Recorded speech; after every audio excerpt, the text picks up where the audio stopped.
पंडित की पत्नी का खौफनाक रहस्य। गांव का नाम शिवपुर था। शिवपुर एक छोटा और शांत सा गांव जो अपनी प्राचीन परंपराओं और मंदिर के लिए प्रसिद्ध था। उस मंदिर के मुख्य पुजारी थे पंडित आनंद शास्त्री। आनंद शास्त्री न सिर्फ अपने विद्वान होने के लिए प्रसिद्ध थे, बल्कि उनका और उनकी पत्नी विमला बाल का जोड़ा पूरे गांव के लिए आदर्श था। विमला एक सुंदर, शालीन और सरल महिला थी, जिसने हमेशा अपने पति के कर्तव्यों में उनका साथ दिया। वह मंदिर की देखरेख में मदद करती थी और गांव के बच्चों को संस्कृत और पुराणों की कहानियां सुनाया करती थी। लेकिन विमला की आंखों में हमेशा एक अजीब सी उदासी रहती थी, जिसे कोई समझ नहीं पाता था। रहस्यमय घटना की शुरुआत एक रात शिवपुर के मंदिर में कुछ अजीब हुआ। वह अमावस्या की रात थी, जब गांव वाले मंदिर के अंदर जाने से डरते थे। इस रात मंदिर के प्रांगण से कुछ अजीब आवाजें सुनाई दी। गांव के चौकीदार रामू ने देखा कि मंदिर के अंदर की दीपमालाएं बिना किसी हवा के बुझ गई थीं, और जैसे ही उसने वहां कदम रखा, उसे लगा कि किसी अदृश्य ताकत ने उसे रोक दिया हो। अगले दिन सुबह जब गांव वाले मंदिर पहुंचे तो उन्होंने देखा कि मुख्य मूर्ति के पास एक बड़ा काला धागा बंधा हुआ है। पंडित आनंद ने इसे अनहोनी की आशंका मानते हुए तुरंत पूजा अर्चना शुरू की। लेकिन जैसे ही वह मंत्रों का उच्चारण करने लगे, विमला अचानक मंदिर के अंदर आई और जोर से चीख पड़ी, "यह मत करो आनंद, यह पूजा मत करो।" गांव के सभी लोग यह देखकर हैरान रह गए।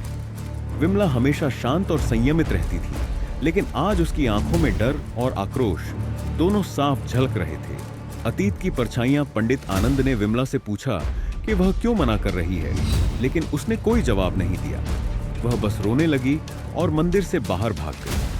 आनंद परेशान होकर उसके पीछे गए, लेकिन विमला ने घर जाकर दरवाजा बंद कर लिया। उसी दिन गांव के बुजुर्ग दीनानाथ ने पंडित आनंद से कहा, "यह गांव सिर्फ साधारण गांव नहीं है।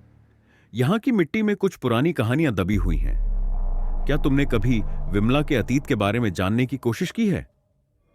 पंडित आनंद हैरान रह गए। शादी के बाद विमला ने कभी अपने अतीत के बारे में बात नहीं की थी। उन्होंने इसे कभी जरूरी नहीं समझा, क्योंकि वह उससे प्यार करते थे। लेकिन अब उन्हें महसूस हुआ कि विमला कुछ छिपा रही है। विमला का डर। अगली रात जब पंडित आनंद ने विमला से अकेले में बात करने की कोशिश की, तो वह रोने लगी। वह बार बार कह रही थी, "मुझे माफ कर दो आनंद, मैं तुम्हें सच नहीं बता सकती। अगर मैंने सच बताया तो सब कुछ खत्म हो जाएगा।" आनंद ने उसे भरोसा दिलाया कि वह उसका साथ देंगे, चाहे कुछ भी हो। लेकिन विमला ने सिर्फ इतना कहा, "तुम्हें मंदिर की पूजा रोकनी होगी।" यह सुनकर आनंद चौंक गए। उनके लिए मंदिर उनकी आस्था का केंद्र था, लेकिन विमला का यह आग्रह उन्हें बेचैन कर गया। एक छिपा हुआ रहस्य। आनंद ने गांव के पुराने लोगों से विमला के अतीत के बारे में जानने की कोशिश की, लेकिन कोई कुछ नहीं बता पाया। आखिरकार उन्होंने दीनानाथ से फिर बात की। दीनानाथ ने कहा, "तुम्हें विमला के गांव नारायणपुरम जाना चाहिए, शायद वहां तुम्हें कुछ पता चले।" आनंद अगले ही दिन नारायणपुर के लिए निकल पड़े। वहां पहुंचकर उन्होंने विमला के परिवार के बारे में पूछताछ की, लेकिन गांव वालों के चेहरे पर अजीब सा डर नजर आया। किसी ने साफ साफ कुछ नहीं कहा, लेकिन एक बूढ़ी औरत ने उन्हें बताया, विमला के परिवार पर श्राप था। उसकी मां और दादी दोनों ने अपनी जान ली थी। यह श्राप उनके वंश में पीढ़ियों से चला आ रहा है। श्राप की सच्चाई आनंद को समझ नहीं आया कि वह क्या करे। वह नारायणपुर के पुराने मंदिर में गए, जहां उन्हें एक पुजारी ने बताया कि विमला की दादी ने कभी एक भयंकर गलती की थी। उन्होंने एक पवित्र अनुष्ठान को रोकने के लिए काले जादू का सहारा लिया था। इसका नतीजा यह हुआ कि उनके परिवार पर श्राप लग गया। यह सुनकर आनंद के पैरों तले जमीन खिसक गई। उन्हें याद आया कि विमला ने शिवपुर के मंदिर में पूजा रोकने के लिए क्यों कहा था। क्या यह श्राप अभी भी सक्रिय था? एक खौफनाक रात, शिवपुर लौटने के बाद आनंद ने विमला से सच्चाई जानने की कोशिश की। विमला ने रोते हुए कबूल किया, "यह सच है, मेरी मां और दादी दोनों ने मंदिर में पूजा रोकने की कोशिश की थी, लेकिन मैं ऐसा नहीं चाहती। मैं तुम्हें और गांव को बचाना चाहती हूं। विमला ने कहा कि हर अमावस्या की रात एक अदृश्य ताकत उसे अपनी ओर खींचती है।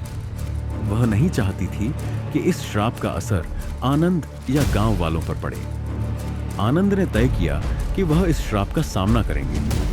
उन्होंने गांव के अन्य पंडितों को बुलाकर एक बड़ा यज्ञ आयोजित किया। आखिरी संघर्ष अमावस्या की रात वह यज्ञ शुरू हुआ, लेकिन जैसे ही मंत्रोच्चार तेज हुआ, मंदिर में भयंकर आंधी चलने लगी। दीपक बुझने लगे और विमला अचानक बेहोश होकर गिर पड़ी। उसकी आंखें सफेद हो चुकी थीं और उसकी आवाज बदल गई। वह किसी और भाषा में बोलने लगी। गांव वाले डर गए, लेकिन आनंद ने हिम्मत नहीं हारी। उन्होंने मंत्र पढ़ना जारी रखा। आखिरकार एक तेज चीख के साथ विमला बेहोश हो गई। अगले दिन सुबह जब वह उठी तो उसने बताया कि अब वह अपने शरीर में हल्कापन महसूस कर रही है। श्राप का अंत यज्ञ ने श्राप को खत्म कर दिया था, लेकिन इस घटना ने सभी को झकझोर कर रख दिया। विमला ने आनंद से कहा, अब मैं अपने अतीत के बंधनों से आजाद हूं। तुम्हारा प्यार और साहस मेरी ताकत बना।